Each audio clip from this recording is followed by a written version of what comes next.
Hey art friends! In this video I'm going to show you how to make a basic paper weaving.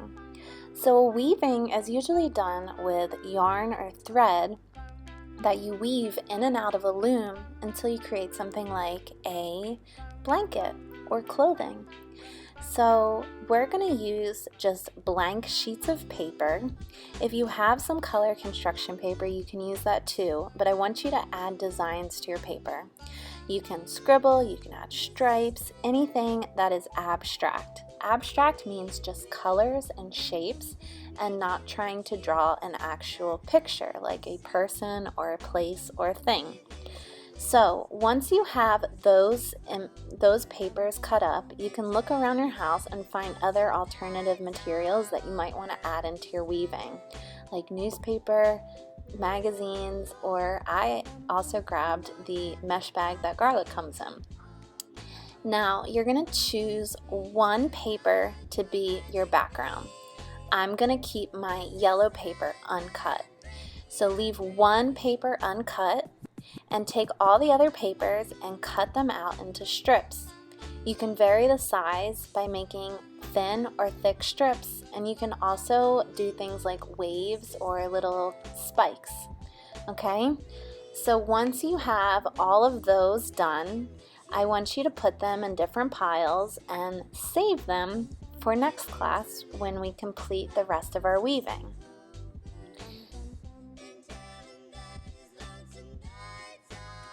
So our next step is to take the solid paper that we did not cut up into strips.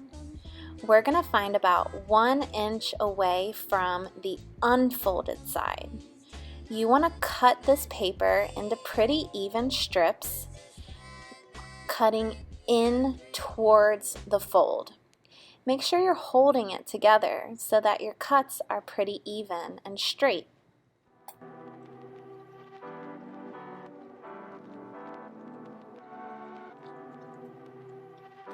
Okay, when you open it up, sometimes it helps to fold it the opposite way so that it doesn't have a strong fold in it.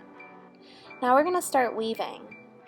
So take one piece of paper, and when you weave, you go over, under, and that's really it. You're just repeating that over and over again until you have your entire weaving filled in.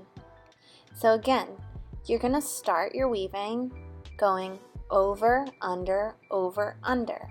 Once you have your first strip done, push it over to the side a little bit. The next strip that you're going to add in, you're going to go under, over. So the opposite of what you just did.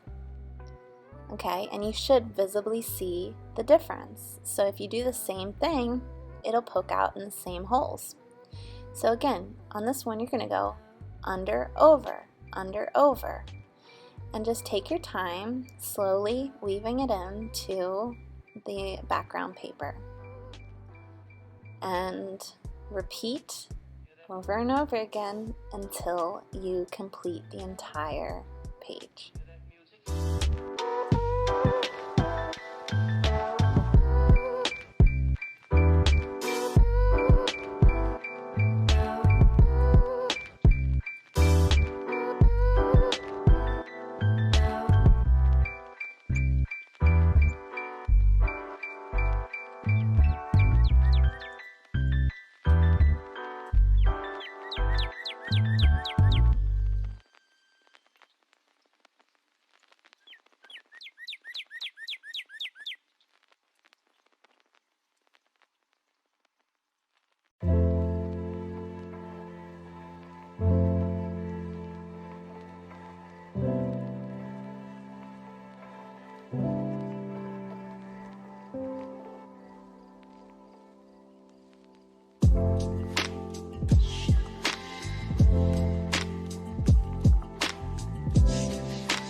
Okay, so now that you've finished all of the strips in one direction, you can start crossing them the opposite way.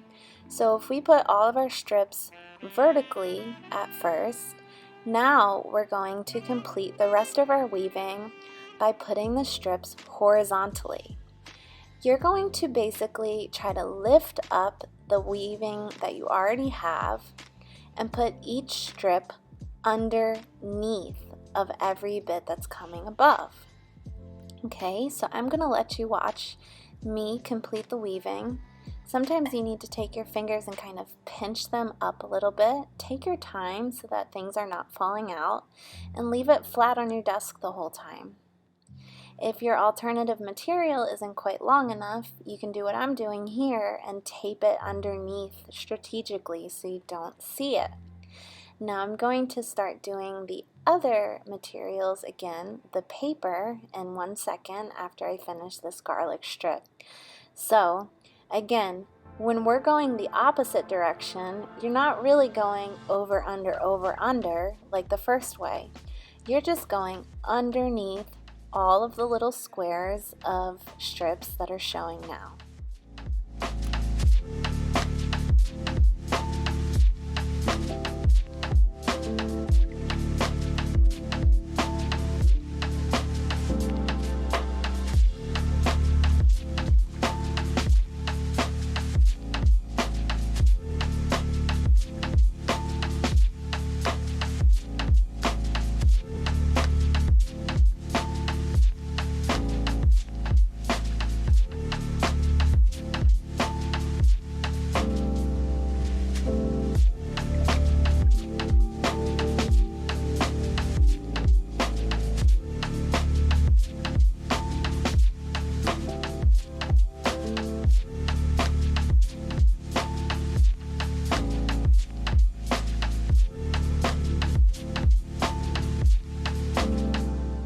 Okay, so now I'm going to start weaving that paper in.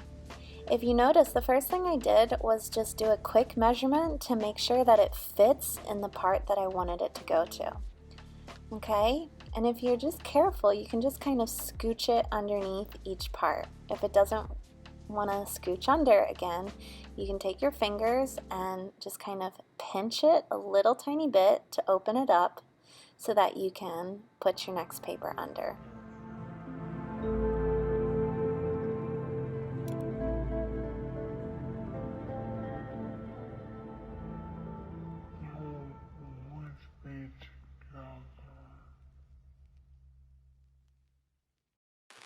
Okay, so once you've completed both directions of your weaving, you can turn your paper over and trim the edges.